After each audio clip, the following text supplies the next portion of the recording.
Olá pessoal, tudo bem? Está no ar mais um Backstage do Salas Brasil, o Backstage de eventos. O Backstage do Salas Brasil é uma proposta para a gente falar com os empresários do setor, com os formadores de opinião, trazer as novidades do setor e ver o que eles têm para contar de novo que acontece no mundo dos eventos. Então, hoje estou aqui com uma presença ilustre no Backstage, Paulo Ventura. O Paulo Ventura veio direto do Center Norte, hoje um dia de chuva aqui em São Paulo, veio para nos prestigiar e contar um pouco da história do que está acontecendo no mundo das feiras lá no Center Norte. O Paulo, ele é presidente da UBRAF também e assumiu essas duas funções. Eu tenho uma pergunta, Paulo, que eu sempre faço aqui para os meus convidados, e a sua vai ser um pouquinho diferente. Eu quero saber se você bebeu, velho, porque todos os projetos que tem no Expo Center Norte, tudo aquilo que você vai contar para a gente, e ainda assumir a presidência da UBRAF, que não é mole, eu acho que deve ser porque você deve ser um apaixonado já pelo mundo, né? E aí vai a minha pergunta. Quero saber, Paulo, se você é um cara feliz nesses 10 anos, que eu já sei que você trabalha com eventos. Muito obrigado, querido. Vamos lá. Bom, primeiro de tudo, te agradecer imensamente, agradecer a Backstage por esse convite.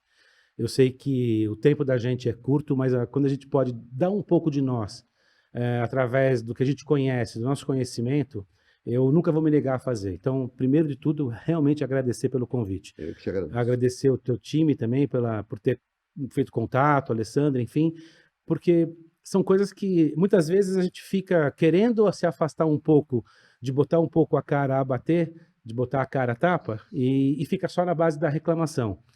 E aí eu tô respondendo para você um pouco do porquê que eu vim parar na UBRAF.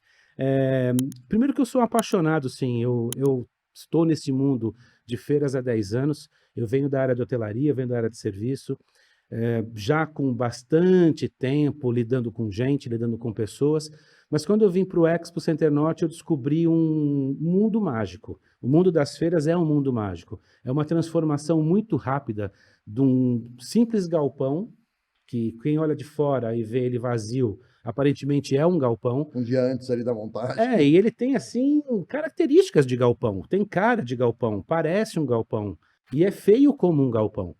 Por outro lado, tem uma tecnologia investida, tem muita tecnologia embarcada, tem capacidade de receber gigantescos eventos, e para você poder receber 30, 40 mil pessoas num único dia, durante todo o dia de um evento, você tem que estar muito bem preparado de infraestrutura e logística, tem que ter um grande preparo.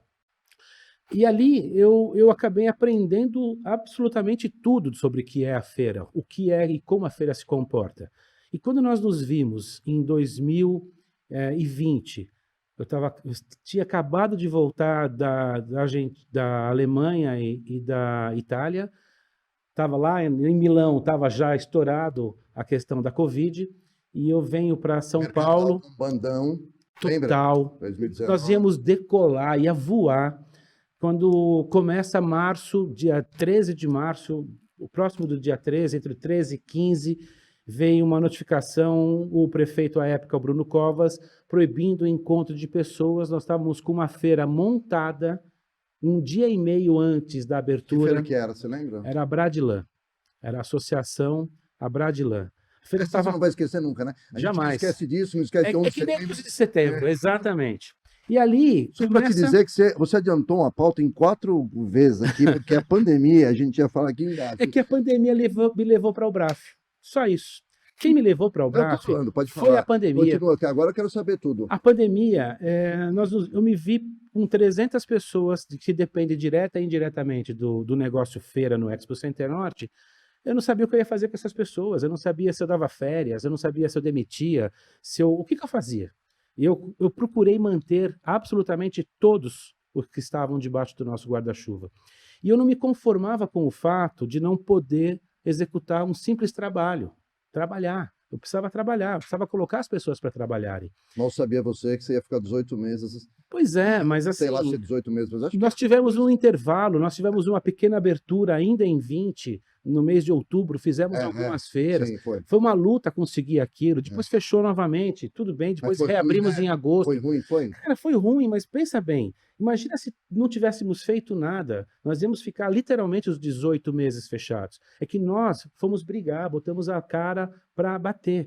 E ali eu procurei participar de todas as lives possíveis. Eu me aprofundei em todos os grupos políticos possíveis. Eu fui tão assim, sem noção, ou bêbado, como você falou no começo, se eu bebi, eu fui tão assim sem noção que eu me introduzi num grupo de executivos que falava de crise no governo do João Dória. Eu estava dentro dos 300 convidados que participava toda quarta-feira numa reunião, Você falou, preciso sem entender. saber o que eu estava fazendo ali. E tinham empresários ali dentro discutindo o PIB e a economia, e eu, meu Você falou, Deus, o porra, o que que que eu que tô eu fazendo estou aqui? fazendo aqui? Mas foi ali que eu vim parar na Ubraf, porque eu acabei Você sendo um pouco da encontrou, voz. você encontrou um setor desunido? Você Eu, já en- sabia que ele era desunido e ali foi o marco dele mais ou eu era parte da desunião. é, Se eu for fazer um réu confesso, até aquele momento, o Expo Center Norte não era associado ao Ubraf. Não era. Era um apoiador. Todas as ações da Ubraf, o Expo Center Norte apoiava, mas nós não éramos associados. Eu não enxergava, e o meu antecessor também não via necessidade, eu não via nem por que eu me associar a um grupo de clientes. Era um pouco uma dicotomia. A partir daí, eu acho que existiu a primeira união. Primeiro de tudo foi com os próprios players concorrentes. A concorrência ela é muito saudável quando ela é bem utilizada. A primeira providência que nós tomamos foi juntar os próprios concorrentes e falar, gente, precisamos fazer alguma coisa. No a mínimo, galera dos se pavilhões? É, proteger. No assim. mínimo, se proteger. Porque todos os nossos clientes queriam procurar datas alternativas. Não ia caber. Nós não íamos conseguir colocar um semestre inteiro dentro de outro semestre. Não cabe. Humanamente não cabe. Nem que se juntar todos os players, né? Não tem como. Então, o que nós fizemos? Primeira coisa, cada um vamos nos segurar como estamos aqui. Vamos ter um acordo entre nós. E esse acordo não é negativo, não é um acordo de bloquear mercado, de É, fazer cartel, nada disso. É de proteção. Vamos proteger o nosso negócio, o mercado. E os promotores entenderam isso. Então, a partir dali, a gente começa a ter uma conversa mais próxima, o mercado começa realmente a se unir, a se solidarizar, e nós íamos para as reuniões com prefeitura e com governo falando de igual para igual. Por mais que nós não tivéssemos números confiáveis ou números críveis, porque não tinha uma chancela de um órgão A, do órgão B, não importa, nós sabemos que o nosso setor é um setor muito forte.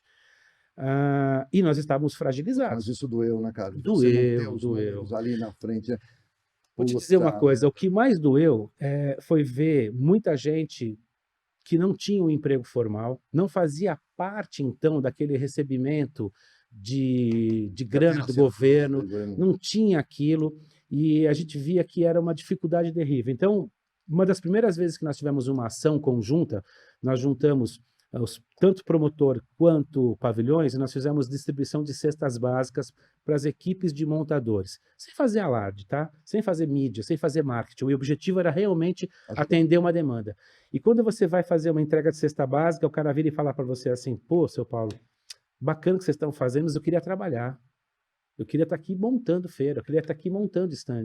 E não era isso que estava acontecendo. Então aquilo tudo, acho que mexeu muito comigo. Mexeu porque eu estava na minha casa, eu estava bem, eu tinha me preparado para ter uma residência fora de São Paulo há algum tempo, com toda a infraestrutura, tecnologia, com internet, com tudo. Então eu estava lá, eu estava protegido. Mas não era legal deixar as pessoas do jeito que elas estavam. Então ali eu acho que eu me senti muito obrigado a fazer alguma coisa. E foi por isso que eu acabei indo para o Braf. Ah, Nada mais do que isso. uma respostinha curta. Ô, Paulo, então, fala um pouco de você, cara. Você, o que que é? Um cara casado, tem filho. Você mora, você é paulistano ou não? Sou paulistano, sou nascido na Moca. Depois Na eu passei Moca, na Belo. Moca, Belo. Joguei basquete no Juventus, fiz faculdade de educação física. Cara, eu sou um cara totalmente normal. Eu vim morar em Curitiba, passei 20 anos morando no sul do Brasil, sempre no mercado hoteleiro, não quis sair disso. Sou casado, sim, não tive filhos, mas minha esposa tem um filho de 21 anos que praticamente a gente acabou ajudando a criar e a desenvolver. Sim. Estamos juntos há um bom tempo já, então acho que tem toda uma relação que filho não é E você aquele foi um cara que viajou que muito, não? Por causa desse negócio dos hotéis, muito não viajei, teve viajei bastante. Tanto é que o que a me fez trabalho, né? a Muito. trabalho. É que o a trabalho é Dá pra... aquela coisa, quando você faz o que você gosta e gosta do que você faz, quando você junta as duas coisas numa só, cara, você é realmente feliz. Porque nada melhor do que, por exemplo, nós estamos aqui conversando hoje. Eu tenho certeza, olhando para você, que você gosta do que você está fazendo. E você se sente bem fazendo isso. Então eu brinquei, isso aqui é um brinquedo. É, Não no ponto pejorativo, mas porque eu entendo que trabalhar. Eu escuto isso de algumas pessoas já, e recentemente uma pessoa mais próxima de mim tem dito isso bastante. Se trabalho fosse bom, não chamava trabalho, né? Chamava férias. É verdade. Eu escutei isso e tem. é verdade. O que eu vejo é que é gostoso quando você faz o que você gosta, porque o seu trabalho vira quase um campo de lazer. Então, para mim, trabalhar é prazeroso, é divertido. Eu me diverto todos os dias. Claro, tem Tem aquele perrengue. dia que tem perrengue, porra, claro que tem. Que nem Mas hoje, puta chuva, pra você vir pra cá. hoje tem várias coisas que vão virar perrengues na nossa vida. Nós estamos saindo de uma eleição, não sabemos muito bem como é que isso vai se comportar. A gente sabe que nós estamos com um país extremamente dividido, né? São 51% para um lado, 50 e 49% para o outro. Agora, que nós temos que torcer para que dê certo. É verdade. Independente de quem ganhou, quem perdeu, nós temos que torcer para É que dar só certo. para que você saiba, no momento dessa gravação, nós estamos saindo da eleição final de ontem para presidente, então estamos aqui ainda no momento de entender como que o mundo vai ficar agora, né? E a gente depois vai falar um pouco sobre os eventos, a perspectiva dos eventos, né? Mas aí termina. Aí você estava lá em Curitiba, Eu trabalhava muito em hotel. tá frio. Não, mas não é só isso. Eu viajava muito e a minha mãe tinha continuado morando em São Paulo, ela já estava viúva, meu pai tinha falecido já fazia algum tempo, eu não tenho mais irmãos. Eu tinha uma necessidade de estar próximo e eu queria levá-la para Curitiba, mas ela não aceitava, ela não queria sair de casa, direito dela, e eu acabei que eu não tinha mais como ficar longe. Então, numa das oportunidades que eu tive para voltar a São Paulo, eu volto pela mesma empresa que eu trabalhava à época na rede hoteleira, que era a IHG, a Intercontinental, e aqui eu fiquei um ano em São Paulo, ainda com o Intercontinental. Eu representava o Brasil perante a América Latina, né? onde foi ontem, exatamente. Aqui na Alameda Santos. Na Alameda Santos. Na verdade, é uma rede, né? São 4.500 hotéis no mundo, sim. É uma das maiores redes hoteleiras do mundo. Eu acho que eu cheguei no topo de uma pirâmide alimentar, né? Daquela cadeia alimentar que Mas você nem se formou em hotelaria, né? Você fez educação física. Eu não me formei em hotelaria, estou longe dela. Putz, vai cair lá, né? Mas eu caí por causa de lazer. Quando me formo, eu fui trabalhar em hotéis de lazer, eu fui ser recreador, fui ser palhaço, fui fazer um monte de... Eu já fiz de tudo um pouco nessa vida. E me identifiquei com a área hoteleira. Mas eu venho para São Paulo para parar um pouco de viajar. Mas acontece que em São Paulo eu assumo uma posição que aí eu tinha que viajar muito mais do que eu tinha imaginado na vida. No meio do caminho surge o Expo Center Norte.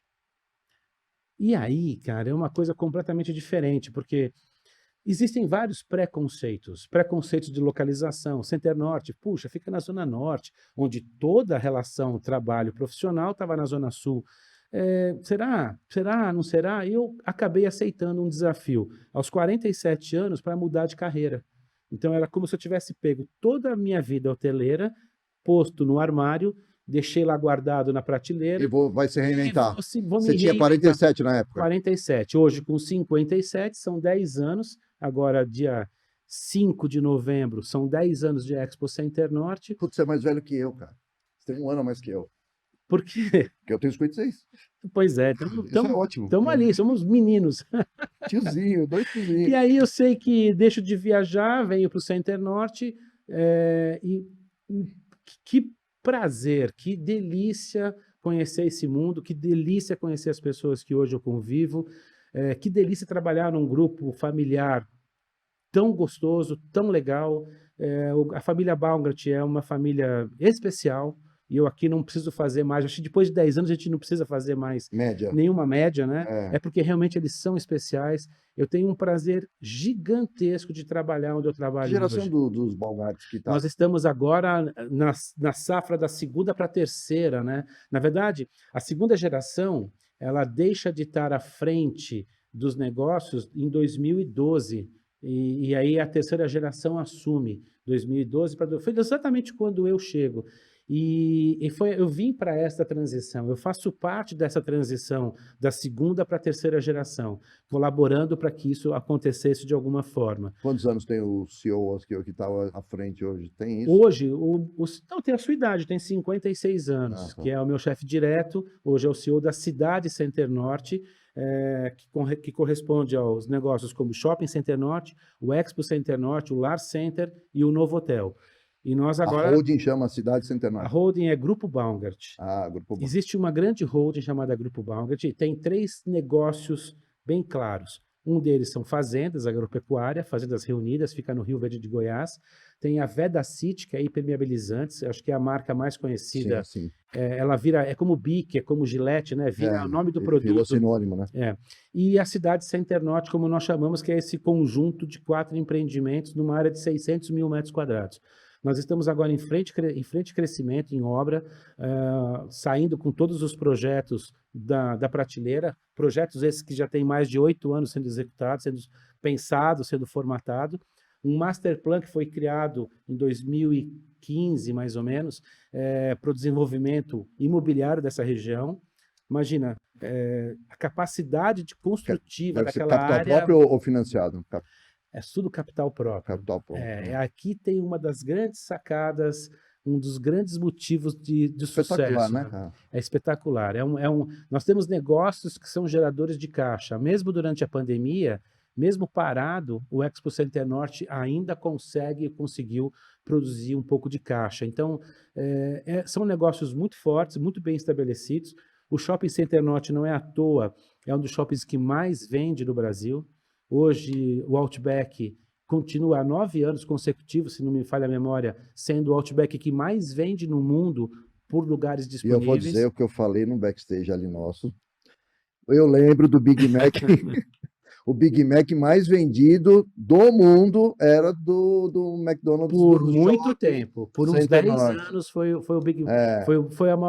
Era a maior venda de Big Mac mundial, unitariamente, foi do Center Norte. Imagina isso, né? Só deixou de ser porque foram aberta uma segunda loja. Então, hoje, se você pegar o que vende as duas, provavelmente seria ainda o que mais vende. Mas como abriu uma segunda loja, Sim. e é um dos poucos lugares que tem 2 lojas, não é um quiosque, não, pois são 2 lojas mesmo. Então, continua. Eu quero que você fale um pouco, só conta um pouco mais da cidade Center Norte, porque é um super case antes da gente entrar ali Bacana, vamos lá. nos eventos mesmo. É que assim, acho que dentro do desenvolvimento ali daquela região, nós tivemos um visionário chamado Kurt Baumgart. Junto com os irmãos, Úrsula e Roberto, eles adquiriram aquela área. Era uma área que ninguém queria, que era uma área de várzea. Não sei, a gente pouco pesquisa da nossa história, mas o Rio Tietê, ele não nasce reto como ele é hoje.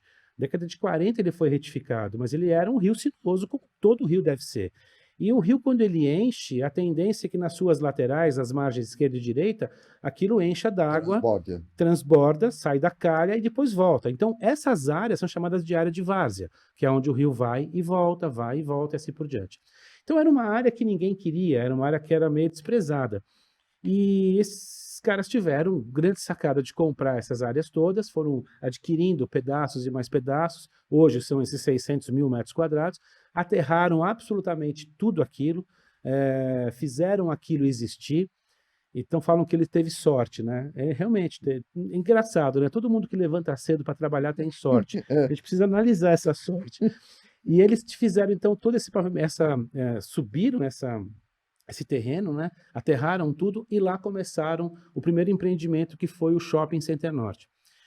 Lá se vão mais de 30 e tantos anos, e 35, 36, algo assim, e o shopping é um shopping super consolidado. No meio desse caminho, E um pouco comparado, o Curto sempre dizia que ele comparava muito a cidade Center Norte ao mercado de Istambul, onde você tem um mercado, onde você tem um centro de exposições, você tem essa gama de serviços em volta de um único espaço. Então, nada mais ali, ele foi criando um shopping temático, que é o Lar Center, que é um movimento diferente, ele não tem alta frequência, como é um shopping center normal. Mas é a referência no Mas setor de imóveis, tal, depois ele vem decoração. com o Expo Center Norte, que é um centro de exposições, e vem com um hotel. E aqui no meio do caminho, o que nós temos hoje? Área para 12 mil veículos estacionarem. Então, imagina o que tem de terreno. Fazendo uma conta grosseira, pega 12 mil, multiplica por 24 metros quadrados, que é o quanto ocupa uma vaga, você vai ter uma dimensão de terreno vago. No momento que esses terrenos, que a gente pare de deixar o carro na horizontal e coloque ele verticalizando, ou seja, empilhando carros, que é o nosso chamado estacionamento ou deck parking, você abre área para a construção de novas possibilidades, novos ativos. Então, quais são eles? Desenvolvimento imobiliário, residencial, comercial, fachadas ativas em todos os empreendimentos, polo de saúde, polo educacional e um polo de entretenimento. Nós já divulgamos isso, eu posso falar aqui tranquilamente. Nós temos aí um acordo com a W Torre, que é quem hoje toca o Allianz Parque, para o desenvolvimento de uma arena para 25 mil pessoas ali do lado do Expo Center Norte. Sim, sim. Então, toda essa região ela vai sofrer uma interferência. Aliás, o Allianz Parque, eu acho que é uma das arenas mais lindas que tem, né? Aquele time maravilhoso. Cara, então, eu sou corintiano, eu não posso falar bem do Palmeiras. Terminou, pessoal? Mas assim, mas eu vou te dizer uma coisa, eu acho que o Palmeiras está hoje, não só o Allianz, né? Eu acho que o clube também, você está bem de clube, tá? Está bem mesmo. Eles estão sabendo organizar bem os seus eventos, pode ter certeza disso. Porque futebol é um evento. Sim, com certeza. E que está a grande graça do evento. O evento é uma área muito abrangente. Hoje, nós estamos trabalhando junto com alguns órgãos, com outras associações, via o BRAF, numa desmistificação dessa... Ou melhor, não vou nem te falar de desmistificação, é numa organização do que é evento. Porque evento tem uma tipologia gigantesca. Quando você trabalha com evento, velho, você vai explicar. Pois é. Quando eu falava para minha mãe que eu vendia hotel, ela falava assim, mas como assim, filho? Como é que você vende hotel? Porque eu vendia hotel, era meu trabalho, era vender hotel. Hoje, quando eu falo, vou vender uma feira, ela já é falecida, mas ela ia falar assim, mas feira, você vai ter queijo, maçã, laranja? É difícil explicar a feira de negócios muitas vezes. Mas quando a gente fala evento, é muito generalizado. Um batizado é um evento, né? Uma reunião de condomínio é um evento. Então, nós precisamos muito, ficou muito claro isso na pandemia. Quando nós íamos falar de evento, eu fiz uma live com o Mandetta, que ele tinha acabado de sair do Ministério da Saúde. E eu perguntei para ele assim, falei, ministro, por que nós, promotores de eventos, de feiras de negócio, fomos parados de trabalhar, estamos bloqueados de trabalhar, se nós sabemos de onde vem a pessoa, qual o nome dela, qual o CPF, onde ela mora, para onde ela vai. O ambiente mais controlado possível. E, em compensação, um negócio do meu próprio grupo que eu trabalho, que é um shopping center, está aberto. Que você não tem controle nenhum. Não, mas calma, ele ficou me olhando, ele estava no Mato Grosso nesse dia, ele ficou me olhando e falou assim, não, mas o Lollapalooza não tem controle. Eu falei, como assim, ministro, Lollapalooza? Feira de negócio não tem absolutamente nada a ver com Lollapalooza. Eu falei, mas é evento. Então, naquele dia, caiu uma claro ficha. Que nós estávamos num buraco sem fundo. Nós estávamos muito ali fugidos. Você falou, meu...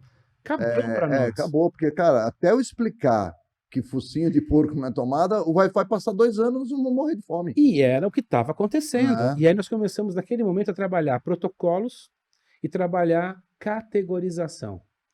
Ali foi um começo de um movimento de vamos categorizar essa encrenca. Via o BRAF isso, não? Não, isso foi via... Via desespero. Via desespero. Porque se eu falar que é via o BRAF... Não, claro, você fez a live, fez a live como... Não, eu fiz a live como Expo Center Norte. Eu me expus de uma maneira até irresponsável.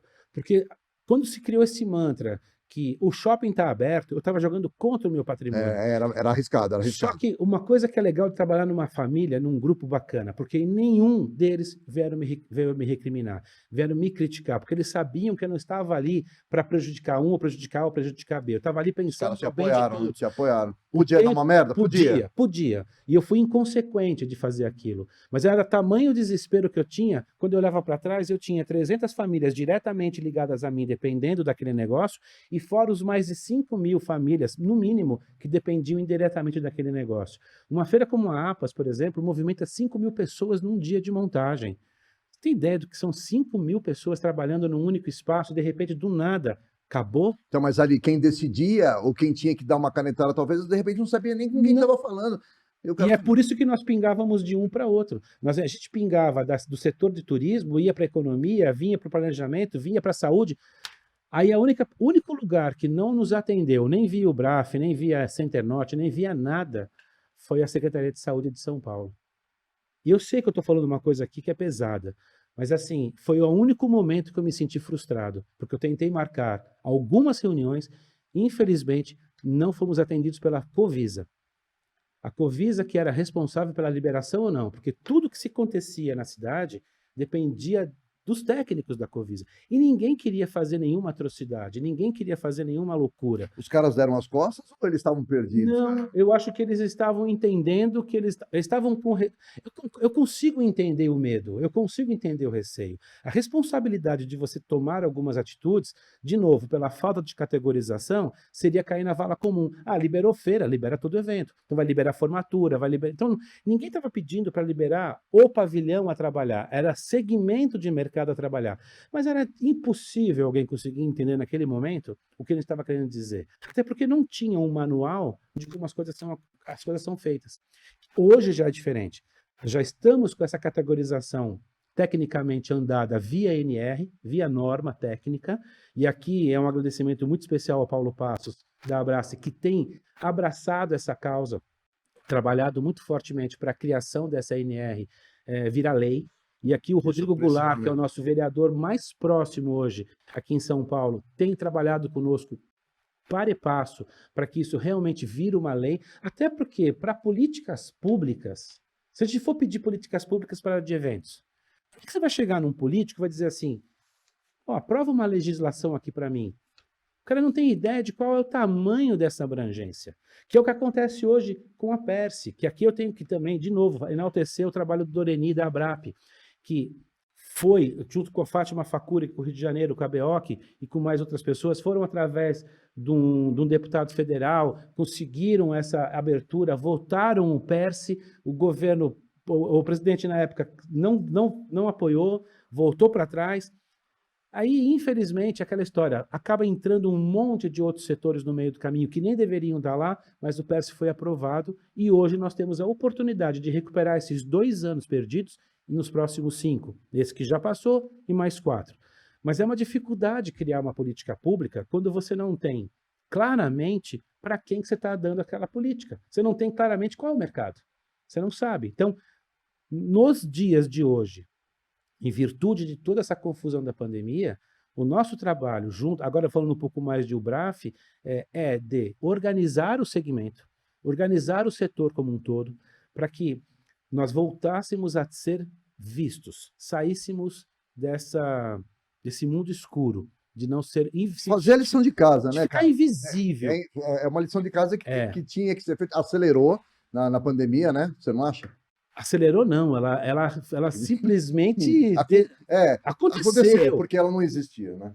E com isso, é porque nós vivíamos muito em berço esplêndido, né? O setor de feiras de negócio é um setor da economia que cresceu muito em 50, 60 anos. Começando lá com os antigos salões, Salão do Automóvel, Salão da Criança, Caio de Alcântara Machado, o D, que a gente falou agora há pouco no back antes de entrar, Fenasoft.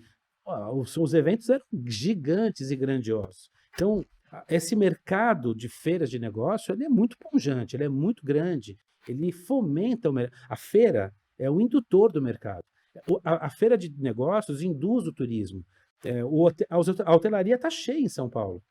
Olha, nós fizemos uma pesquisa junto com o Barômetro de São Paulo, com o Barômetro do Turismo, nos últimos 3 meses, contando só, junho, julho e agosto, ou julho, agosto e setembro, não me lembro agora qual dos 3 meses, mas resumindo, foram 25 mil pessoas por dia, durante 3 meses, visitando algum tipo de grande feira ou congresso.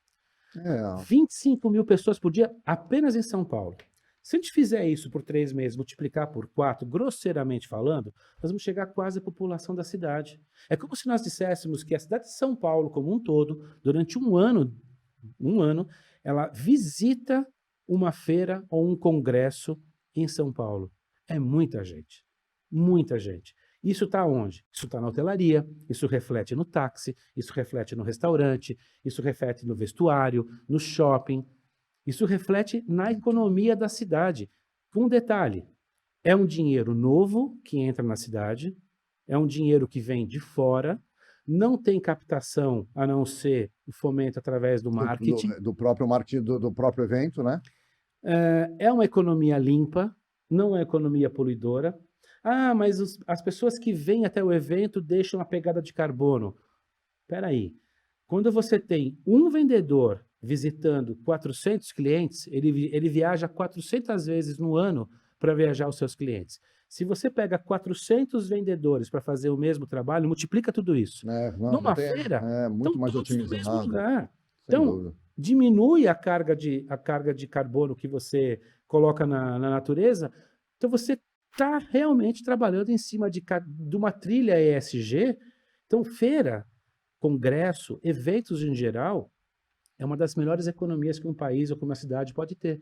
Ô, Paulo, eu não posso deixar a sua presença aqui, porque eu preciso de beber um pouco dessa fonte. Eu quero saber o teu olhar com relação ao comportamento dos clientes que visitam as feiras e dos clientes que estão nos eventos de maneira geral, né?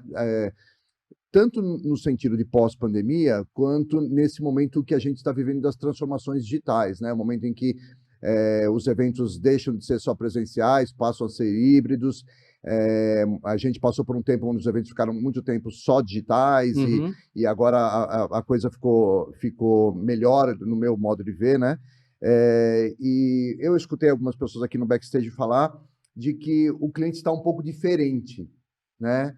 E você que lidar com esse mundão de gente aqui diariamente, né? Eu quero saber se às vezes o teu olhar, quando você está na feira, tal, você nota alguma diferença e você consegue nos dar um panorama de para onde vai o comportamento do consumidor. Não estou falando nem de economia, nem de nada, né?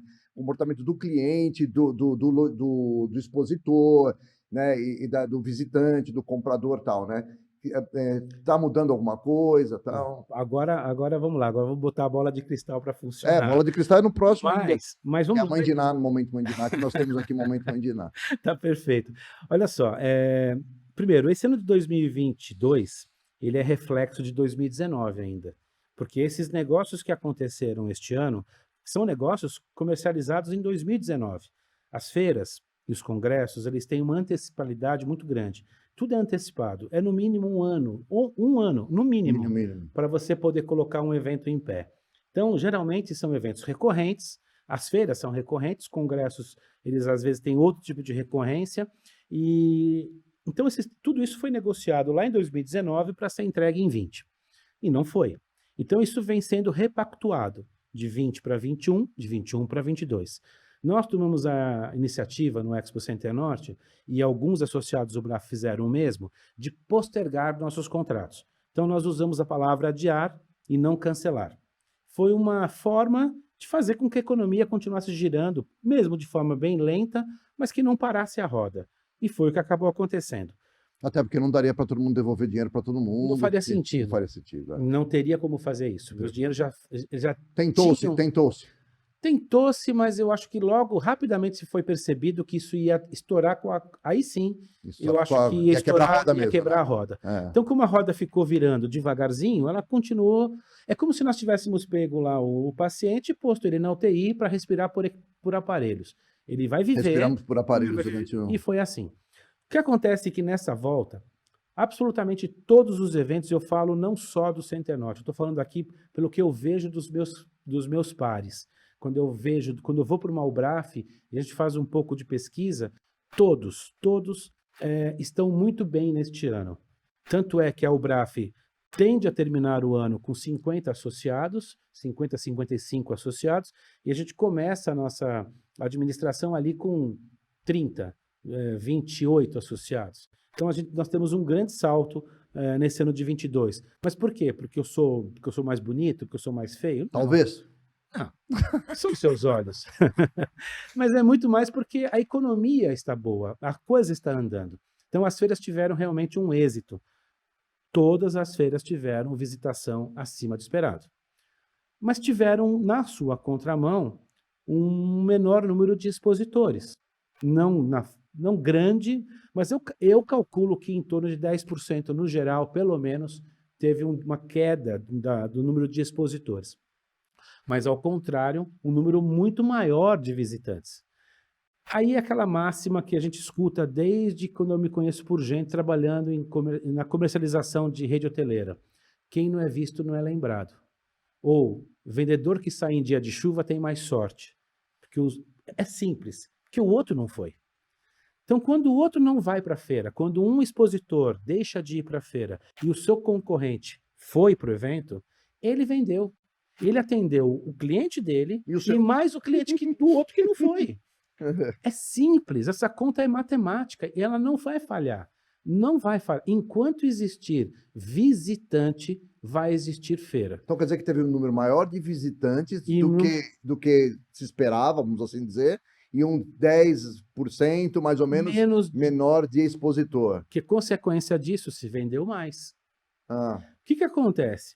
Esses que foram em 22, a tendência é renovar o contrato para 23, concorda? Foi muito bem, foi muito feliz. E aquele que não foi, vai pensar assim, porra velho, eu preciso ir.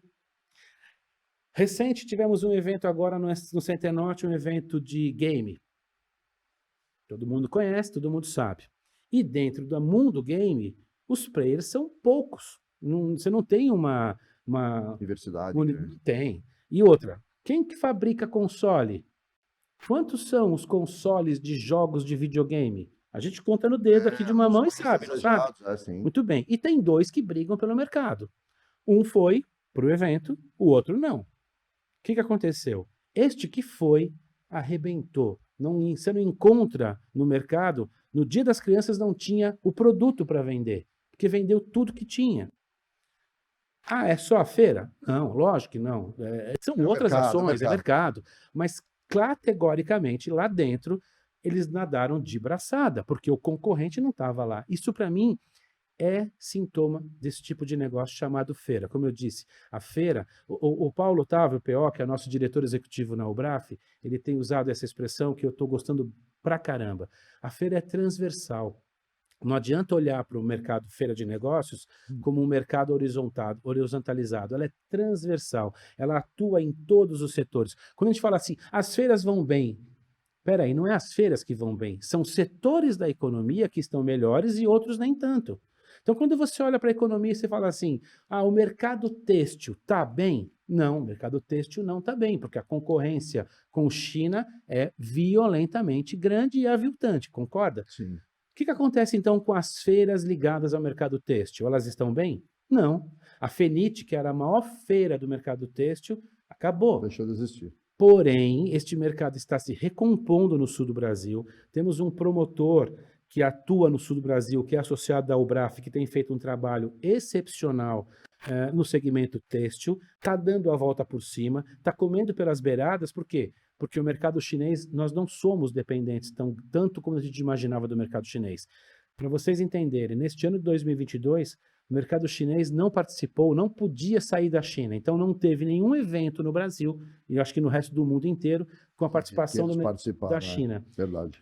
E o mercado não quebrou por causa disso. Então, assim como nós percebemos que com a pandemia nós tínhamos que botar a cara lá para bater e fomos parar na Ubraf, eu acho que como esse mesmo sintoma dessa dependência dita e cantada em verso e prosa que nós tínhamos da China, me parece que o mundo acordou que a China não é esse bicho-papão. Não estou tentando aqui dizer que eu sou o papa da economia, porque de economia não entendo nada, eu entendo de gastar dinheiro, não de guardar. Mas Teve uma movimentação dos mercados, as feiras sentiram, sim, as feiras sentiram a falta do mercado chinês, dizer que não seria Ah, utopia, sim, é verdade. mas ninguém morreu. Ao contrário, os negócios foram feitos, a economia andou, as feiras aconteceram, tive mais visitação. Então, de novo, este mercado não vai parar. Enquanto o ser humano, que é o ser da natureza, que usa os 5 sentidos de maneira igual, enquanto os outros animais usam 2, 3, e tem alguma exponencial, o cachorro que tem o olfato mais aguçado, a águia que é a visão mais aguçada, nós não. Nós, como um membro da natureza, como ser da natureza, nós temos 5 sentidos e usamos os 5 na mesma intensidade. A gente precisa disso. Nós poderíamos estar fazendo essa conversa via Teams, via Zoom, via qualquer coisa. Eu vou te perguntar, você acha que o caldo da nossa conversa seria o mesmo? Eu sou suspeito para falar, porque acredito muito nesse contato É o presencial, é o olhar, olhar, é é a a forma de você se mexer é na o que nós cadeira. conversamos ali, é os negócios que a gente vai ter Então, pra assim, frente, o não, backstage que vai surgir lá no Center Norte. com Eu não cer- podia falar isso. não, mas vamos lá. Eu vejo assim, não existe como este negócio acabar enquanto existir pessoas atuando nele. As pessoas precisam disso. O ser humano, nós precisamos de um abraço, nós precisamos do olhar. A forma como você se comporta a uma resposta ou eu a uma pergunta nos dá o próximo tom. Nós estamos falando aqui, a gente repara isso nos talk shows, tem entrevistas que são mágicas, porque as pessoas se conectam. Mas tem outras que não. Imagina isso de forma virtual. Nunca, é difícil de Agora, acontecer, né? não dá para dizer que este mundo ele não veio para ficar, até porque ele já vinha antes. A tecnologia ela já estava sendo imputada na nossa vida há um bom tempo. No pavilhão, os pavilhões todos começaram a se preparar com melhor internet, para streamings, para qualquer coisa que você precise dentro do espaço. Tecnologia de ponta. Como eu falei no começo, é uma caixa, mas é uma caixa com tecnologia embarcada. Mas acelerou mais, né? Que é um pouco daquela minha pergunta, porque o comportamento do O cliente. comportamento mudou. Então o cliente ele tá mais assim. Tá bom, eu vou para o evento tal, mas por que que eu tenho que ir lá? Meu tempo vale muito. Então será que eu não consigo encontrar tudo isso digitalmente, Virtualmente, é. virtualmente? Então existe uma pré-busca, existe uma pré-educação das coisas, existe um questionamento a mais. Então, os promotores de eventos, os organizadores de eventos, os espaços vão ter que subir a régua. Vai ter que ter uma melhor acomodação, a climatização cada vez mais importante, segurança e impecabilidade nos serviços, limpeza. Ou seja, se você não ser convidativo para uma boa experiência, não faça, porque não vai funcionar. Você tem que ser convidativo. E o convidativo não é só o conteúdo, como se fosse apenas o conteúdo. O conteúdo é a parte mais importante do processo. Tem que ser gerador de negócios, tem que ter todo o clima tem que funcionar. É como ir numa Disney. Você espera alguma coisa diferente quando você vai numa Disney, a não ser se divertir? Não espera. E tem experiência lá em cima, É né? isso. Se nós não entregarmos como um conjunto da obra essas experiências, e não estou falando aqui que tem que sair aí felizão, mas tem que ir para um propósito, porque as pessoas estão se questionando nos seus propósitos. Isso faz eu sair de casa para ir para um evento ou ficar em casa e ligar um computador e ver o mesmo evento. O que faz a diferença é o que eu vou ter de experiência lá. Eu vou ter tempo de troca de relacionamento? Eu vou ter como me relacionar com as pessoas e trocar experiências e fazer um bom contato? Muitas vezes, num congresso ou numa feira, não é lá que você faz o negócio.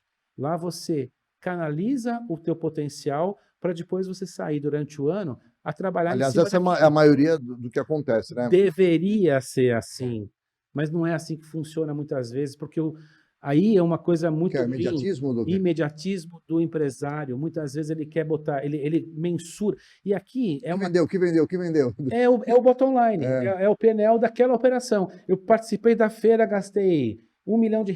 Porra, quanto que eu vendi? Ah, eu vendi 600 mil na feira. Ah, então foi um fracasso. Só que ele esquece que depois, durante um ano, ele passa tendo relacionamento e possibilidade de vender mais. Sem contar o efeito institucional e tal, que a gente. Eu aqui vou ficar protegendo o negócio que eu sou apaixonado, vocês vão perceber. Mas é porque ele é vibrante. Como eu digo, é uma caixa mágica. Eu chamo um pavilhão, chamo um centro de convenções de caixa mágica, porque é uma caixa mágica. A gente faz a mágica acontecer e as coisas realmente acontecem. Eu quero saber de você, você que, já que a gente começou nesse momento mandinar, e a gente falou um pouco aqui do comportamento do consumidor, eu quero saber de você com relação ao que você acha. A gente falava um pouco ali nos bastidores que a gente está vivendo um momento agora de transição presidencial. Isso, de certa maneira, vai afetar a economia, a gente não sabe ainda o quanto, tudo muito novo ainda para nós, né? Esse é um aspecto, né? E o outro aspecto é que, como você, que é de feiras, já trabalha planejado e já tem o calendário aí para o ano que vem, você tem aí uma perspectiva, né? Com relação aos negócios, você acha que 2023 a gente o mercado de eventos vai seguir prosperando, No a gente mesmo. vai crescer 20, 30%? Não, não. Mas assim, mas eu posso, desculpa te cortar. Eu vejo assim, nós voltamos para os números de 2019? Não, ainda não. Eu acho que nós batemos muito próximos. O que acontece é que eu comentei isso numa reunião da Ubraf, todas as empresas, quando faz os orçamentos para o ano seguinte, e conosco não foi diferente lá no Center Norte, nós estávamos receosos do que nós vamos colocar nesse orçamento, né? Qual vai ser o nosso budget de 2023? E acho que as empresas expositoras fizeram a mesma Mesma coisa. coisa. Então, todo mundo muito receoso com seus budgets, pensando, o que vai ser de 2023? As pessoas, nós sabíamos que nós ficamos trancafiados em casa, né, no sentido literal da palavra, e nós precisávamos sair. Então, ia vir Uma avalanche. Isso e aconteceu? aconteceu. Sim, beleza. Bom, Passo número 1. agora congela aqui. 23. Falando pelos pavilhões, todos os meus colegas estão com as suas agendas do ano de 2023 maiores do que 2022, tá? Ou seja, um número um pouquinho maior de eventos. E mesmo diante, no caso de feira e também dos congressos, diante de uma situação específica, uma anomalia. Geralmente, os eventos bienais, eles ocupam a agenda, uma parte deles no ano ímpar, uma parte no ano par. Puta, né? Isso é uma coisa, não é um acordo pré-estabelecido, não é uma regra, mas é um modo operando, tá? É um modo operandi. Uma parte dos eventos bienais, ano ímpar, outras no ano par. O que aconteceu? 20, ano par, não aconteceu as do ano par. 21, ano ímpar, não aconteceu as dos anos ímpares. Fato é que todas vieram para 22. As do ano ímpar vieram para o ano par, as do ano par já estavam no ano par. Então há um esvaziamento do ano de 23 com eventos bienais. Bienal do Livro, Salão Automóvel. Só resgatar aqui os eventos que são bienais. Bom, então existe uma busca, uma procura por novos negócios. O que está acontecendo então? Eventos que acontecem em outras regiões do Brasil, que estão esgotados, ou seja, superando os seus números, porque tiveram uma visitação massiva, precisam crescer. Espaços maiores. E o espaço está em São Paulo, o espaço está no Rio. Não tem, tá em BH, está nas capitais. E às vezes o evento está em regiões secundárias, saindo das grandes capitais. Não está no interior de São Paulo, está no interior de Santa Catarina, está no interior de Minas, está em algum outro lugar. Então, a gente tem uma migração interna buscando espaços. Consequência, novos players, novos negócios. Então, o ano de 2023, pelo menos para o Center Norte e para outros companheiros, colegas da mesma área, o ano tende a ter um crescimento no número de eventos um pouco a mais do que 2022. Quanto? 7%, 8%. É o que nós esperamos crescer. Em resultado, pode ser que a gente consiga um pouco mais, porque nós aprendemos a viver com menos. Aprendemos, né? Todos nós. Você aqui aprendeu a viver com menos, em casa, tenho certeza que você vive com menos. Se nós não esquecemos porque o remédio foi amargo, mas ele teve Isso é uma verdade. cura. e a gente vai aprender a viver com menos. Então, consequência disso, você vai ter um resultado um pouquinho melhor. Para mim, do meu ponto de vista, o ano da divisão, o ano que realmente a gente pode dizer, batemos o martelo e vamos crescer e vamos ser gente grande, é 24. 23 é ainda um pouco dessa. Nós vamos pegar um pouco desse resquício do que é a pandemia, porque assim como o nosso negócio ele olha muito para frente, ele sofre as intempéries do que aconteceu durante a pandemia fortemente. Por outro lado, a gente enxerga já algumas empresas muito preocupadas em deixar contratos assinados para 23, para 24 e até mesmo para 25, o que não era uma normalidade. O pessoal já ia assinando Já e agora o pessoal. está Então, mas esse momento de receio deve rapidamente ser dirimido aí nos próximos meses, né? eu acho que nós tínhamos a pandemia como uma É, bola divisora. Depois, agora nós tínhamos uma guerra na Ucrânia como outro ponto a ser preocupante. Aí veio as eleições. Aí tem uma transição presidencial de agora até o final do ano. Na minha opinião, a Copa do Mundo não interfere em nada. Pô, cara, eu tô falando esses dias, como é que pode? A gente não tá discutindo Copa do Está Mundo. discutindo a Copa do Mundo. É a primeira vez, com 57 anos, que eu vejo brasileiro não discutir Copa do Há Mundo. 20 dias dos Jogos, Eu né? não sei se é porque a Copa do Mundo está se misturando com o final de ano, está se misturando com o É, Natal. a Copa do Mundo nessa época do ano é estranhão, viu, cara? Parece que não é mais, não É, parece a mesma coisa, né? Parece. porque é muita coisa, cara. Muita Pois é. coisa misturada. Então a gente não está discutindo. A Nós ainda Copa. estamos terminando os campeonatos, né? E como ela caiu novembro, dezembro, quando já não temos mais grandes eventos acontecendo, pelo menos não em São Paulo, não atrapalhou em nada. Eu lembro que 2014, nós tivemos que abrir um buraco no calendário aqui em São Paulo, porque era impossível pensar em feiras durante a Copa. Não era Jogos do Brasil, era durante a A Copa. Copa. Aí nós fizemos um A buraco Feiras foi bom, né? Essa mudança para o final do ano. para eventos em geral, Ótimo, excelente. ótimo. E fora que os horários também acabam Não vão atrapalha atrapalhar nada. muito. Você, por exemplo, Caiu nos dias. você sai de férias agora mais uns 10 dias, fica uns 60 dias fora, No mínimo, viajando, né? 90 dias, vai Vou, correr o mundo aí um pouquinho. Né? eu costumo dizer que eu vou viajar para Varta. Não sei se você conhece O que seria Varta. Varta? Vou fazer que nem fala agora, dá um Google aí, busca Varta aí. Varta fica no Paraná. Eu vou para Rio Bom também, que é no Canadá. Vou para Califórnia, no Paraná. É que o Paraná tem cidades incríveis, né? Uns nomes bem legais. Mas assim, a gente a gente para mesmo. Você falou uma brincadeira, mas a gente para mesmo. Tem que dar A gente dá uma parada no final do ano. Todos os anos a gente faz isso. A gente dá uma parada até para dar uma resfriada na máquina, né? Porque sim. depois volta pesado. Nós temos a nossa feira Abre Alas do calendário de feiras em São Paulo, que é a Coromoda. A Coromoda abre o calendário de feiras em São Paulo. Ela já abre cheia em janeiro. Depois tem congresso CIOSP acontecendo, as feiras da Becasa, falando do Center Norte, mas nos outros pavilhões tem vários eventos acontecendo. A gente tem um ano de 2023. Eu entendo que a gente vai ter um ano muito bom, muito bom. Eu aposto nisso. Independente da relação política que aconteça nesse país, nós vamos ter um ano de 2023, pelo menos para o mundo das feiras e congressos e eventos, muito bom. Tenho certeza disso. Aqui não é mãe de Ná, é apenas olhando para o meu calendário e vendo o que está acontecendo. Sim, senhor. Eu acho ótimo você ter falado isso. Agora, deixa eu te falar uma coisa. Pegando aí um pouco dessa tua experiência toda, eu tenho um momento meu que para você dar um pouco da sua sabedoria de eventos que você criou ao longo desses anos para quem está nos assistindo, inspirar talvez aí um novo projeto. Tem alguma coisa diferente que é possível ser feito dentro desse mercado que você está atuando agora? Você é um cara que pensa, às vezes, um pouco para o lado do Oceano Azul. Estamos aqui um marzão vermelho, todo mundo fazendo tudo, concorrência, a Ávida, as feiras, os pavilhões, etc. Tal. Há alguma coisa nova que você visualiza, ou até que você esteja pensando já em fazer dentro desse segmento? Porque vou registrar a ideia.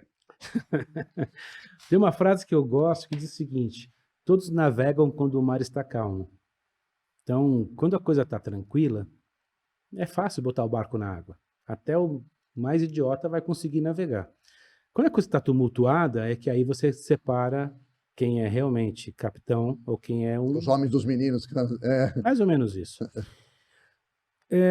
Durante a pandemia, que era um mar turbulento demais, é que as pessoas foram aparecendo com novidades, surgiram empresários extremamente audazes que foram fazendo tudo que podia fazer pela frente. Outros se seguraram um pouco mais. Eu, no meu caso, eu fiquei um pouco mais com o negócio na reativa, ou seja, eu não abri espaço para evento virtual, eu não abri espaço para este mundo, em respeito ao meu investidor que tem lá 98 mil metros quadrados de tijolo empilhado, eu não ia ser leviano de repente virar um negócio dele ao contrário. Mas eu não acreditava mesmo que isso ia virar o negócio. Eu acredito que o mundo virtual ele é um complemento Sim, do negócio. somos dois. Eu também faço parte desse E time. eu vou continuar acreditando nisso, não porque eu É, sou old school, é porque eu acho que eu consigo entender essa natureza que eu falei humana até então. Porém, a mudança ela existe, ela já existiu, ela vinha acontecendo. Existe uma mudança muito grande no planeta como um todo, que é a preocupação com essa trilha do E, do S e do G, que fala um pouco do ambiental, do social e, claro, da governança. Não é à toa que nós estamos discutindo isso, porque isso vai afetar as próximas gerações. Por mais que eu por mais que eu tive a opção de não ter filhos na vida, eu tenho que pensar que eu não posso pensar no próximo só porque ele é meu filho ou não é meu filho. As gerações vão vir e sim. elas vão precisar dessa casa e essa casa está sendo destruída, sim. E não é e esse destruir não é o físico apenas, é o destruir com princípios, é o destruir com caráter, é o destruir com tantas outras formas de destruir, né? E a gente tá degradando. Aos poucos, O ser a humano. gente vem degradando o ser humano. O ser humano vem se degradando a cada momento. E quando a gente para olhar para essa trilha chamada ESG, nos chama muita atenção como as feiras são. Então agora eu vou descer um pouco na feira e deixar de ser poeta. Como as feiras são montadas? Porra, é ridículo. Você já acompanhou um final de uma desmontagem de Já. feira? Os caras comemoram quando cai no chão. Eles derrubam uma parede do pavilhão, que o negócio faz um baita de um barulho. É uma vibração. É divertido, mas ao mesmo tempo você fala, gente, é isso mesmo? É isso que vai sobrar no final? É um monte de descarte, é um monte de coisas que foram usadas por 4 dias. 4 dias. Você monta uma estrutura que parece que você vai morar lá dentro e elas duram 4 dias. E as pessoas não têm o que comer, mas montam uma estrutura de 4 dias. Tem expositor que gasta 1,5 milhão para montar um estande de 250 metros quadrados. Cara, eu montava quantas casas com 1,5 milhão? Casas populares, por exemplo. Te faz pensar. Eu não sou insensível a isso. E também não sou político que vai querer amanhã me candidatar a nada. É porque isso faz você pensar. E vamos ter que mudar.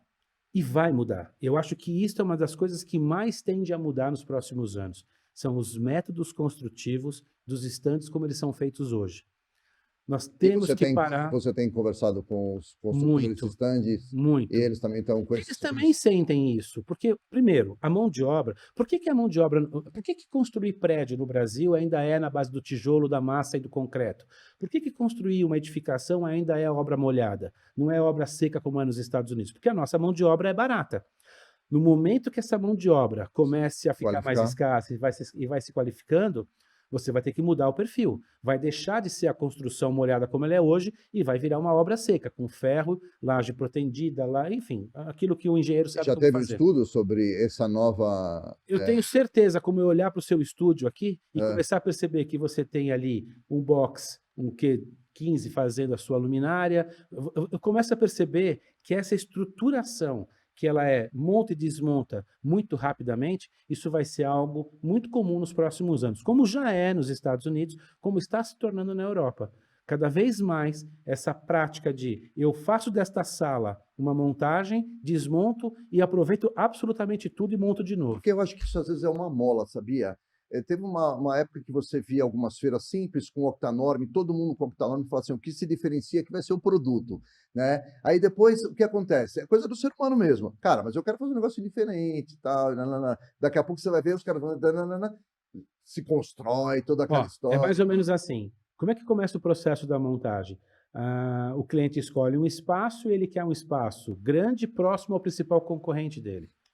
Aí ele tem lá o espaço. O que que ele vai fazer? Ah, eu quero as propostas das montadoras, das agências. Aí vem cada uma, ele escolhe pela beleza. Este cara que escolhe um stand pela beleza, pela pujança, pela aparência dele, esse cara vai perder o emprego logo. Porque ele tem que entender que um stand ou o espaço que ele vai apresentar o seu produto, ele tem que estar lá para atender o produto, para atender aquilo que se propõe naquele dia. Se naquele dia é para vender alguma coisa, quem tem que estar na exposição é o produto. Se for para relacionamento, facilidade das pessoas entrarem e sair daquele stand. Não adianta ficar fazendo um stand lindo, maravilhoso, onde a pessoa nem entende o que está sendo vendido lá dentro. Tem stands que eu passo, de verdade, Não sabe o que é. eu não sei o que é. Então. Eu também tenho essa impressão, mas aí a gente vai ter que fazer mais um podcast só falar disso, porque tem tanta coisa para falar, mas Tem. do comportamento, das Mas pessoas, para do mim, decisor, cara, do cara do marketing, ou do cara ou do CEO da empresa. Cara, eu participei recentemente, a Alessandro está aqui, a gente participou da construção do stand de um parceiro nosso, e a gente percebe essa coisa da vaidade, do ego tem envolvida. que acabar. Mas, Tem que pô, ser prático. Mas agora, mas é que tá. Não dá para ser o Octanorme, simples. Eu não sou nenhum. claro. Eu não vou ficar aqui no sendo poliana de dizer assim, É. não, vai ser o Não, não é. A própria empresa Octanorme já mudou há muito tempo a forma de trabalhar na Alemanha. Nós aqui temos um estoque daquela rosetinha que a gente chama de Octanorme, que Octanorme é o nome de uma empresa. Aquela placa que vai no stand é uma placa. O Octanorme é um perfil metálico que ele eles são 8 lados, é por isso que chama É o octógono. Octanorme. Eu não E sabia que o octanome é o nome de uma empresa. é uma empresa. E É. nós temos um estoque no Brasil de muito, muito metal, de muito alumínio ainda nesse formato roseta. Só que o alumínio tem uma grande vantagem sobre os outros materiais. Ele é facilmente derretido e facilmente você remonta ele num outro formato. Readaptado. Então esse Reciclado, estoque talvez. é Não- mais do que reciclado, né? Eu acho que aí que está como que o SG tem que ser visto. Essa coisa da sustentabilidade não é ser reciclável, é você reaproveitar na sua essência. No caso do alumínio, você derrete e você reformata ele. Existem hoje novos perfis de montagem que a própria Octanorme desenvolve, uma B-Matrix desenvolve, enfim, empresas europeias desenvolvem para a montagem ser mais rápida, ser limpa, ser ágil e ser bonita. Vou te dar um exemplo simples, tá? Para vocês pensarem. Para você, quem estiver nos ouvindo, pensar. Quando a gente vai num pavilhão aqui no Brasil, a primeira coisa que entra num pavilhão é o caminhão. O caminhão tem que entrar, ou para na porta, desce por empilhadeira, mas a maioria entra para descarregar o estande. No primeiro dia, antes de fazer qualquer coisa, desce o piso, desce toda a estrutura que vai em volta e desce vidro, que é a última coisa a ser instalada no estande. Porque ele só pode ser colocar o vidro Final. quando tudo estiver montado. E lá no final, quando tudo está pronto, é que vem passando o carpete. Quando você vai numa montagem nos Estados Unidos, em qualquer lugar, a primeira coisa que entra no pavilhão é o carpete. Puta merda. Se você analisar deste lado que primeiro item que entra no pavilhão é o É o que carpete, sujaria mais e não vai sujar? entende onde vai chegar essa Sim. montagem? Entende como é que vai ser feita essa feira? Sim. E são feiras de 150 mil metros quadrados, são feiras grandes. Não estou falando de um encontro de 10 pessoas, estou falando de feiras gigantes, de espaços muito grandes, que a primeira coisa que entra é o carpete. Porque o próprio carpete delimita o tamanho onde estão os estandes. Porque o piso do stand é aquele piso que de baixo é uma espuma, Sei. que é fofinho, para a pessoa ficar lá mais tempo lá dentro. Essa cultura dos extremos, do caminhão, para mim é emblemático. O caminhão entrando primeiro e a última coisa sendo o carpete. E no caso de um pavilhão já com outra, de um segmento mais maduro, a primeira coisa é o carpete. Olha a mudança. Então, mas a pergunta é cultural? É cultural. Quando é cultural, a gente... É cultural. Não vai ser do dia para a noite. E toda mudança cultural, ela passa por um ranger de dentes. Ela vai passar, em algum momento, por alguma animosidade. Te dou um exemplo. Acho que 2012, 13, 14, 12 ou 13. Não, 13 ou 14. Enfim, dentro do Expo Center Norte, nós mudamos uma característica simples. Na ponta do cabo, que vai para o stand, era obrigatório o uso de uma tomada stack. Porque antes a ponta era viva. A ponta viva significa eu pego o cabo, corto, desencapo, vou lá e emendo. E ligo no stand. Quando o cara ia desmontar, você acha que ele ia ficar desmontando, tirando a fitinha isolante e tal? Ele vem aqui, pau. Aquele pedaço que sobra, descarte. Chegava no final do ano, um cabo de, sei lá, 20 metros, tinha 8. O que aconteceu com o resto? Jogado fora. Olha o tamanho do desperdício. Fora o risco de um curto-circuito. Bom, obrigamos que toda montadora tinha que ter na sua ponta final uma tomada stack. Só que não é só a tomada, é a caixa de entrada, tinha que ter a fêmea, né? Então é o macho e fêmea entrando. Ninguém tinha. E nós fizemos isso como obrigatório. O que nós tivemos que fazer? Passar durante um ano entregando tomadas. Não é barato. Só que a gente mudou a cultura de todo o segmento, porque aí, nos outros espaços, nos outros pavilhões, nos outros centros de convenções, começou a se usar o mesmo sistema. E se unificou esse sistema. Mas foi fácil? Não. Foi com ranger de dentes, escutei o que eu queria, o que eu não queria, me falaram que eu era nazista, que eu era ditador, que eu era... Tudo, eu escutei tudo. Tive ameaça de riscar meu carro, tive tudo. Mas, porra, meu, ou era isso, ou a gente ia continuar com aquele sistema tupiniquim, arcaico, de ficar emendando o cabo. E o eletricista correndo o risco de tomar um choque, de morrer, enfim. Então, o que eu entendi aqui do Paulo é que a nossa, à medida que nós vamos se aculturando de melhores práticas, a gente passa, então, a ter tem que subir o nível. Locais mais inteligentes, mais limpos. E o mais engraçado é que, assim, eu acho que essa é uma das vantagens da pandemia. A pandemia, se nós não soubermos aproveitar o que ela nos deixou de legado, a gente vai perder só vida e não vai pelo menos ter conhecimento. Então a gente precisa aproveitar e perceber o seguinte, é tudo muito efêmero, muda muito rápido. E poder é uma coisa besta. Ele é besta, poder é besta. As pessoas acham que tem poder e... O que eu falo, eu não sou presidente de nada, eu estou na UBRAF por mais este ano e até o final do ano aqui. Depois vem outro. Depois vem outro e espero que venha, porque nós todos temos que contribuir, porque não é só ficar jogando... Tem que renovar. Tem que renovar. Até porque você já tá tiozinho e... Não, já tô cansado, já tem que vir outro aí. Mas assim, o que eu acho que a gente tem que aprender com essas coisas, e eu vejo claramente que a pandemia deixou bons hábitos, que nós temos que cultuar e mantê-los. Como? O tempo para nós vale muito. O tempo é realmente ouro. Então, a pessoa, quando sai de casa para ir para uma feira, ela tem que pensar 2 vezes se vale a pena ou não, se ela vai para um evento, se vale a pena o tempo dela ir ou não. Eu acho que isso tem que ser reflexo. Então, lá no evento, tem que ter uma grande experiência para dizer para o cara, ó, valeu a pena você ter vindo. Valeu a pena, você pagar aquela grana de estacionamento, ficar passar horas no trânsito, tem etc. Tem que valer a pena. E tudo isso é uma questão de aprendizado. Eu acho que a montagem vem na sequência, e para mim o que mais muda, então voltando à sua pergunta lá no início, o que eu enxergo para os próximos anos é uma mudança cultural, aonde eu vou chamar de profissionalização, não que não sejam profissionais, porque esses caras que trabalham hoje com montagem são mais profissionais do que os caras que estão fora do Brasil. Muito mais, são foda. Os caras são realmente poderosos. Mas se der para esses caras um pouco mais de aprendizado, um pouco mais de ferramenta e materiais para eles trabalharem de uma maneira mais limpa, mais rápida e principalmente menos custosa, de novo, o resultado vai ser cada vez maior. Show de bola. É isso. Ó, Paulinho, deixa eu te falar uma coisa.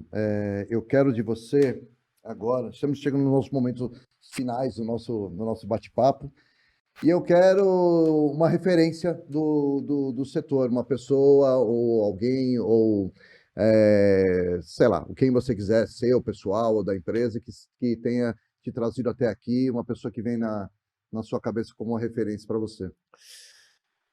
Pô, aí você vai ter que buscar a Mãe de Ná.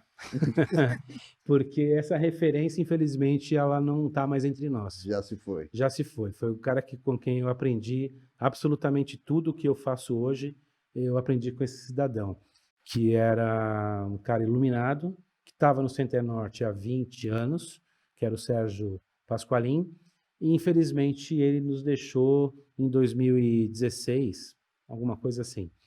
E vai ficar com 16, 18, não, 18, perdão, ó, tô matando o cara antes, ó. Mas assim, é um cara que realmente tinha uma cabeça genial e uma grandiosidade ímpar. Então, era a minha referência. Hoje, eu acho que o que eu deixo para você é o seguinte: nós temos novas lideranças surgindo. Eu vejo novas pessoas aparecendo neste mercado e buscando com bastante impacto o seu lugar, criando diferenças, sendo diferencial. Eu poderia citar para você o JP, o João Paulo Piccolo, que é da Messi Nuremberg, que é um cara novo, com uma cabeça muito bacana, fazendo eventos com bastante diferenciados, eu vou dizer.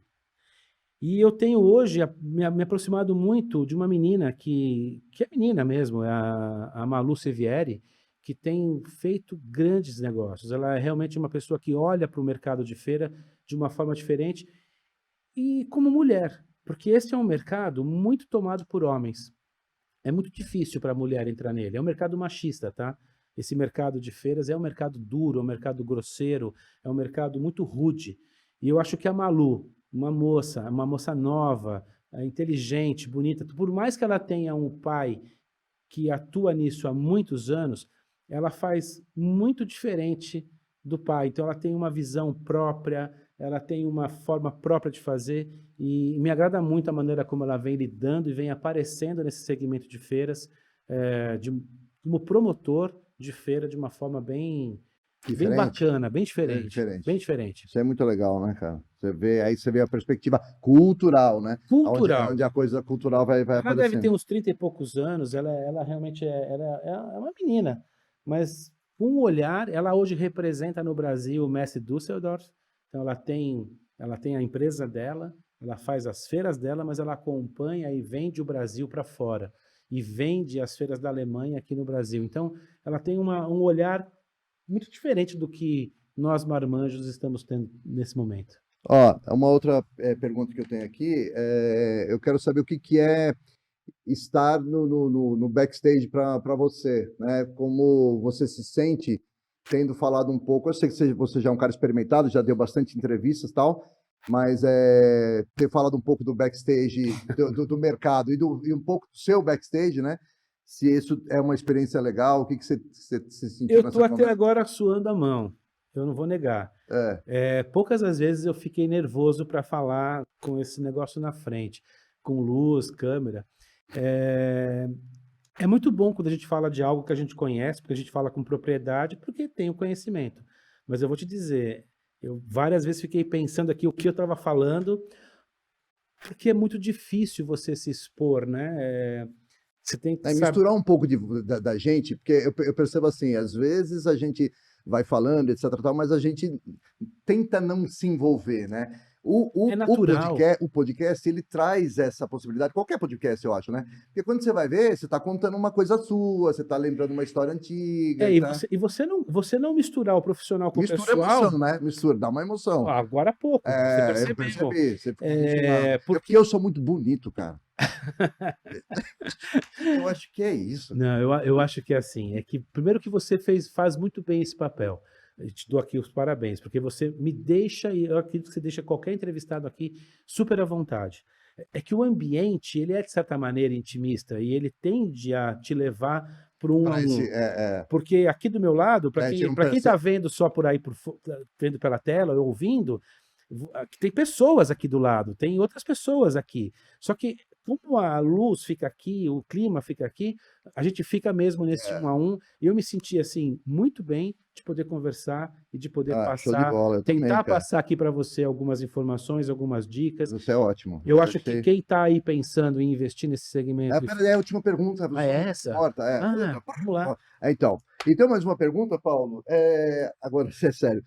Dá uma dica, então, para as pessoas que estão, a sua deixa, né? Ó, quem está começando em evento, o Paulo de 10 anos atrás, quem vai começar a fazer um evento, ou quem quer começar nessa nossa área, estudar. Eu queria te perguntar um pouco sobre estudo, não deu tempo, de falar se você acredita que esse mercado tem que... como é que está o ensino na nossa área de eventos, que eu acho que ainda carece. Muito. Então, fica à vontade Vamos na lá. câmera. Eu vou dizer assim, olha, para quem está querendo começar a fazer evento, vai e faça. Tenha coragem e faça. Não tem nada mais prazeroso, mais gostoso do que isso. É realmente muito bom. É estressante. Um profissional da área de eventos, eu acho que ele sofre tanto quanto um operador de tráfego de aeroporto, porque é tenso. Sabe por quê? Não volta. O tempo não volta atrás.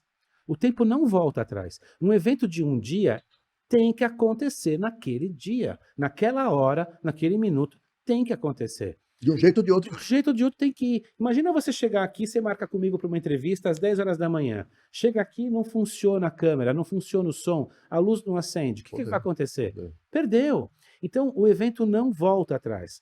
Quando você está diante de um grupo, imagina, por exemplo, estar num evento, numa feira de 25 mil pessoas e acabar a luz. Imagina o pavor que é isso. Um evento é realmente uma tarefa difícil. Não é simples, mas é um dos melhores momentos que você tem. Eu sou um privilegiado. Eu me sinto numa torre de observação, eu consigo ver, dentro do Expo Center Norte, passam 51 setores da economia com eventos, com feira. Eu consigo acompanhar 51 setores, sei tudo que esse setor vai trazer de novidade para o próximo ano, se o setor está bem, se o setor não está, eu comparo com o ano anterior, eu vejo como... Eu sou um privilegiado. Quem trabalha em evento tem esse privilégio. Privilégio de... Os teus meninos da técnica que estão aqui, eles estão acompanhando uma conversa e estão aprendendo, estão tendo conhecimento. Então, todos os profissionais que trabalham na área de evento têm uma facilidade muito grande de absorver conhecimento. Basta querer. Basta querer. Está lá. Você pode entrar, você pode frequentar, você pode receber o impacto de um evento. Um evento é impactante. Agora, tem que ter humildade, tem que saber que começa de baixo, tem que saber que a caminhada é árdua, não é fácil, caminhada é difícil. Porém, quando você começa a encontrar o caminho, aí você começa a crescer e aí a multiplicação vem ao tempo. Não desistir no primeiro erro. Eu já errei muito, eu vou continuar errando. Tem que persistir. O mais importante não é errar, é saber corrigir a tempo. Conceito de startup. Pensa rápido, faça rápido, erre rápido, conserte, faça de novo. Eu acho que evento é isso. Nunca transmitir que você está nervoso. Aqui a gente fala de teatro, né? Tá na frente do palco, é sorrir. Eu sempre admirei muito um ator, uma atriz, que quando erra no palco, né, no teatro, lá, ele erra o texto, mas de uma forma que é feito... Quem é? Não, quando você vê um ator qualquer. Eu vi uma peça de Hamlet com como é que ele chama? O Wagner Moura, que ele errou no meio do caminho o texto. Uma parte super dramática, ele errou. Mas ele fez de tal maneira o concerto daquilo que o teatro inteiro levantou para aplaudir o cara de pé. Para mim, essa é a máxima de um evento. O evento não pode falhar, mas se ele falhar, você tem que saber como corrigir. E sai por cima. E, principalmente, assumir seus erros. Não dá para não assumir os erros, não dá para se esconder. Não tem como. Mas sempre com um sorriso nos lábios. Essa é a minha dica. Sorria. A vida é curta, a vida é dura. Se a gente não sorrir, as coisas não vão fluir. Você não precisa ser um cara sisudo, um cara duro, um cara austero para ser sério, para ser competente, para ser profissional. O profissionalismo está nas suas atitudes como gestor, como líder, enfim, eu acho que é por aí. Talvez seja até o contrário, né? Se você trouxer um pouco mais de leveza, a gente precisa de um pouco de leveza, a gente precisa de um pouco de amor.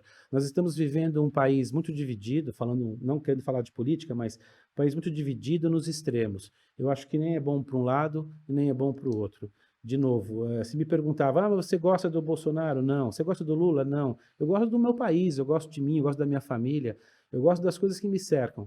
E eu não tenho político de estimação. O que a gente tem que fazer, a gente tem que dar a nossa parte. Acho que a gente tem que contribuir com a sociedade de alguma maneira. E apesar do governo que vier, estaremos trabalhando. Do mesmo jeito. Brasil, a gente não pode ficar se agredindo por aí por causa dessas coisas. Não é por aí o caminho. Paulinho, eu te agradeço demais por, É isso. por você ter vindo aqui. Eu fiquei muito feliz e lisonjeado quando você aceitou ali o convite. Backstage fica melhor agora depois da entrevista com você. E é isso, eu quero te agradecer. Que nada, eu que te agradeço. A gente foi uma manhã de uma segunda-feira de um bate-papo muito gostoso. A gente fez aqui, gente, só para vocês saberem, um roteiro, mas eu acho que eu devo ter estourado o roteiro Em 12 em vezes. 12 vezes. Eu sou assim, a gente não se programa, Espetacular. mas a espontaneidade eu acho que fala mais alto. Gente, eu conversei aqui com o transversal Paulo Ventura, que esteve dando aqui